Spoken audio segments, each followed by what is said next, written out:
राजधानी दिल्ली में Lal Qila metro station के पास सोमवार यानी कि 10 नवंबर की शाम एक i20 कार में विस्फोट हो गया। भीड़ भाड़ वाले इलाके में व्यस्त समय में हुए विस्फोट के कारण आसपास मौजूद कई वाहन जलकर खाक हो गए, जबकि कई गाड़ियों की खिड़कियों के शीशे तक टूट गए। इंडियन एक्सप्रेस की रिपोर्ट के मुताबिक अब तक इस घटना में मरने वालों की संख्या मंगलवार को बढ़कर 13 हो गई है। इनमें 2 महिलाएं शामिल हैं, जबकि 20 घायलों का इलाज जारी है। इन सभी का इलाज लोकनायक जयप्रकाश यानी कि LNJP अस्पताल में हो रहा है।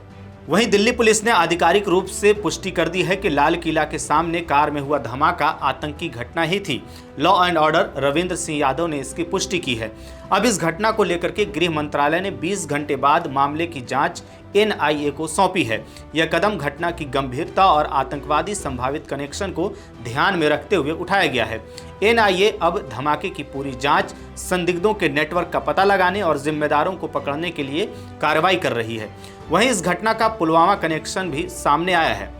ब्लास्ट में जिस सफेद i20 कार का इस्तेमाल हुआ, उसका CCTV फुटेज आज सामने आया है। मेट्रो स्टेशन की पार्किंग से निकल रही कार में काला मास्क पहने एक शख्स बैठा दिखाई दिया है।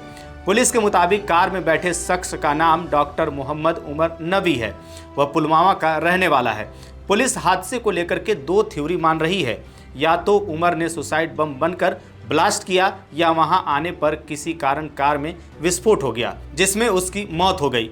न्यूज एजेंसी PTI ने बताया कि पुलिस को शुरुआती जांच से पता चला है कि विस्फोट में अमोनियम नाइट्रेट, फ्यूल और डेटोनेटर का इस्तेमाल किया गया है। वहीं उमर के DNA टेस्ट के लिए कश्मीर पुलिस ने पुलवामा में उसके माता पिता और 2 भाइयों को हिरासत में लिया है।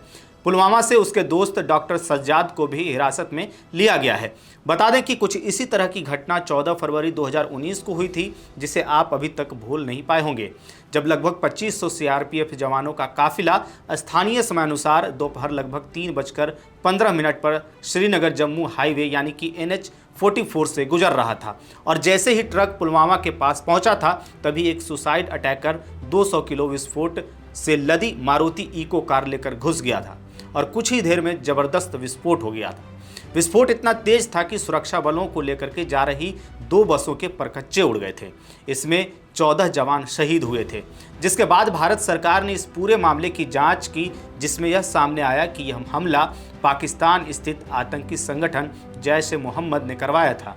खैर, अब दिल्ली में हुए ब्लास्ट की जांच भी जारी है। जल्द ही स्थिति साफ हो जाएगी। अब बात करते हैं कि इस घटना को लेकर के पड़ोसी देश पाकिस्तान के न्यूज चैनलों और अखबारों में क्या छपा है। पाकिस्तानी न्यूज चैनल जियो न्यूज ने अपने वेबसाइट पर दिल्ली कार विस्फोट की आतंकवाद विरोधी कानून के तहत हो रही जांच की हेडलाइन के साथ खबर छापी। इसमें लिखा है कि भारतीय पुलिस आतंकवाद से लड़ने के लिए इस्तेमाल किए जाने वाले एक कड़े कानून के तहत राजधानी दिल्ली में हुए घातक कार विस्फोट की जांच कर रही है। टेलीविजन चैनलों ने मंगलवार को पुलिस द्वारा दर्ज एक मामले का हवाला देते हुए रिपोर्ट दी। गैरकानूनी गतिविधियां रोकथाम अधिनियम यानी कि UAPA नामक यह कानून भारत का प्रमुख आतंकवाद विरोधी कानून है। इसका उपयोग आतंकवाद से संबंधित कृत्यों और देश की संप्रभुता और अखंडता को खतरा पहुंचाने वाली गतिविधियों की जांच और मुकदमा चलाने के लिए किया जाता है। पाकिस्तान के प्रमुख अखबार डॉन ने क्या लिखा है? भारत के नई दिल्ली में लाल किले के पास विस्फोट में कम से कम 8 मरे। स्थानीय मीडिया हेडलाइन के साथ खबर छापी है।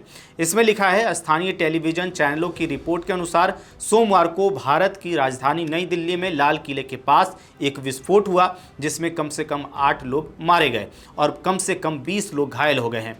शहर के पुलिस प्रवक्ता संजय त्यागी ने कहा कि विस्फोट के सही कारण की जांच की जा रही है।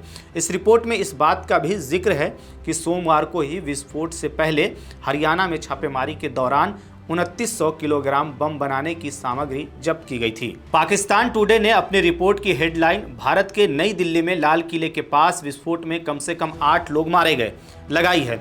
इस रिपोर्ट में लिखा है, पुलिस ने कहा कि लाल किले के पास एक कार विस्फोट में कम से कम 8 लोगों की मौत और कई अन्य के घायल होने के बाद भारत की राजधानी में अधिकारियों ने सोमवार को जांच शुरू की।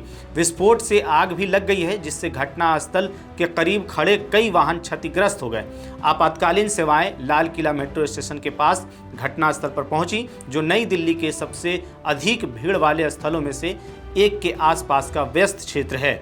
अधिकारियों ने बताया कि दमकल कर्मियों ने 1 घंटे के भीतर आग पर काबू पा लिया। द एक्सप्रेस ट्रिब्यूनल ने भारतीय राजधानी में कार विस्फोट में कम से कम 8 लोग मारे गए की हेडलाइन के साथ खबर छापी है। इसमें लिखा है, अधिकारियों ने कहा कि सोमवार को भारतीय राजधानी के हलचल भरे केंद्र में एक कार विस्फोट में कम से कम 8 लोगों की मौत हो गई है और अन्य 19 घायल हो गए हैं। पुलिस ने कारण के बारे में विवरण नहीं दिया है, लेकिन कहा है कि फॉरेंसिक और आतंकवाद रोधी एजेंसियां ऐतिहासिक लाल किले के पास घटनास्थल पर थीं। तो पाकिस्तानी मीडिया ने कुछ इस तरह से इस घटना को कवर किया है और अपने अखबारों में क्या लिखा है हमने आपको वो बताया है। इधर बता दें आपको कि दिल्ली में बीते 1 दशक में कोई भी ब्लास्ट की ऐसी घटना नहीं देखी गई थी।